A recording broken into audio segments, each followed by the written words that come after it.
and trainer Gajendra Singh welcomes you.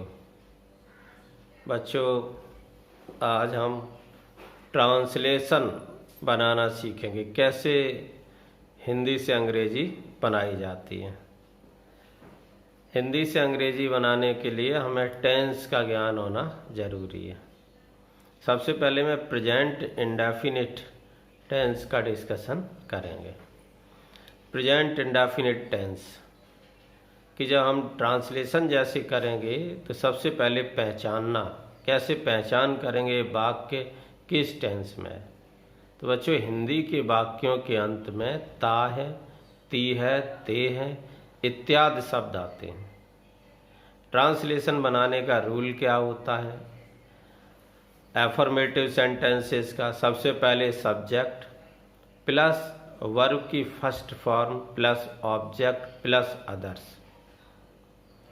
दूसरी चीज, यदि सब्जेक्ट सिंगुलर नंबर है तो वर्ब के फर्स्ट फॉर्म में एस या ईएस जोड़ते हैं, और यदि सब्जेक्ट प्लूरल नंबर है तो वर्ब की फर्स्ट फॉर्म का प्रयोग करते हैं। जैसे हमें कोविड-19 पर नियंत्रण, या हम कोविड-19 पर नियंत्रण करते हैं, तो वी कंट्रोल ओवर कोविड-19। राम सदैव सच बोलता है। Ram always speaks the truth. तो आपने पहले में देखा, यहाँ राम सिंगुलर नंबर था तो स्पीक्स हो गया, और उसमें हमें वी प्लूरल था तो कंट्रोल हो गया। अब ऐसी नेगेटिव सेंटेंस अगर हैं तो उसमें कैसे पहचानेंगे? नहीं जाता है, नहीं खाता है, यानी नहीं और ताहती है के साथ नहीं आता है।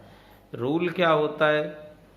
सब्जेक्ट प्लस डू या does plus not plus verb की first form plus object plus others.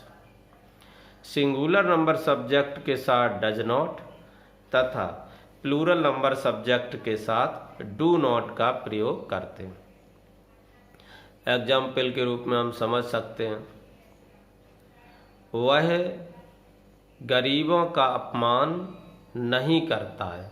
He does not insult the poor. तो ही सिंगुलर नंबर इसलिए डज नॉट लगा, वर्ब की first form insult the poor. लड़के बड़ों का अपमान नहीं करते हैं। कैसे बनाएंगे? Boys do not insult the elders. तो ये नेगेटिव था। और यदि कभी नहीं का प्रयोग हो तो नेवर लगाते हैं। Subject plus never plus verb की first form plus object plus others. Never वाले वाक्यों में डू नॉट या डज नॉट लगाने की जरूरत नहीं होती है। और यदि सब्जेक्ट सिंगुलर नंबर है तो वर्ब की फर्स्ट फॉर्म में एस या ईएस जोड़ते हैं, और सब्जेक्ट प्लूरल नंबर है तो वर्ब की फर्स्ट फॉर्म लगाते हैं। जैसे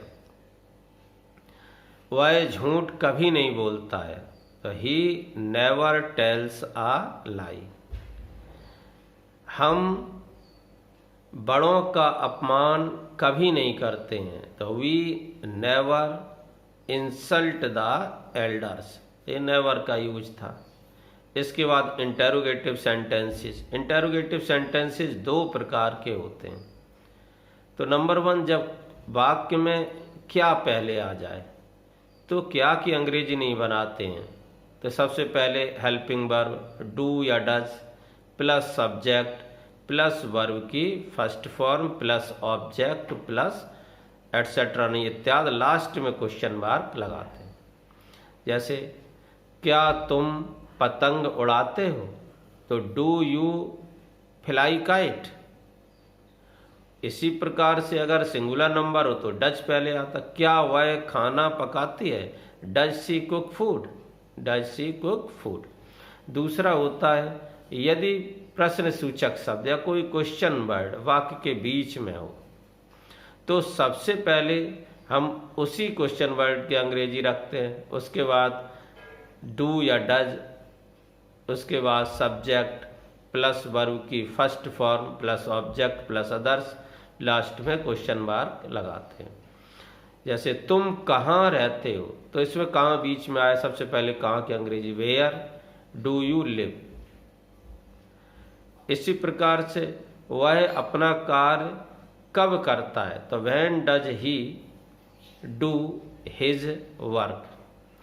इस प्रकार से। और इंटेरोगेटिव नेगेटिव में आप ध्यान रखें, नॉट का प्रयोग हमेशा सब्जेक्ट के बाद लगता है, बाकी वही पूर्ववत रूल है। जैसे क्या तुम अंग्रेजी बोलना नहीं जानते हो, do you not know how to speak English. वह समय से स्कूल क्यों नहीं आता है, why does he not come to school on time. इस प्रकार से बनता है। अगर कौन वाक्य में आ जाए तो हु के साथ अगर वाक्य में नॉट नहीं लगा है तो आप सीधे हेल्पिंग वर्ब लगाइए। कौन पतंग उड़ाता है, हु फ्लाइज काइट। कौन जोर जोर से कक्षा में शोर करता है, who makes a noise loudly in the class. और अगर नेगेटिव है तो हु के बाद डज नॉट डू नॉट लगेगा। कौन महात्मा गांधी को नहीं जानता है, who does not know Mahatma Gandhi. तो ये हु का प्रयोग था। इसी प्रकार से एक एम्फेटिक सेंटेंस भी होते हैं, अवश्य आ जाए, ता है ती है ते है के साथ अवश्य आ जाए या जरूर आ जाए, तो हम सब्जेक्ट प्लस डू या डज प्लस वर्ब की first form plus object plus इत्यादि का प्रयोग करते हैं। जैसे वह हिंदी पढ़ता तो है, तो ही डज स्टडी हिंदी। मैं पतंग अवश्य उड़ाता हूं, तो आई डू फ्लाई काइट। तो इस प्रकार से जोर देने के लिए डू डज का प्रयोग सब्जेक्ट के बाद लग जाता है। तो ये प्रेजेंट इंडेफिनिट के सेंटेंसेस थे। हम आसानी से सीख सकते हैं किस प्रकार से प्रेजेंट इंडेफिनिट के ट्रांसलेशन किया जा सकता है। अब मैं आप लोगों को एक पीडीएफ और कुछ वाक्य दूंगा, उनका आप लोग बनाइएगा घर पर। Thank you very much, have a nice day.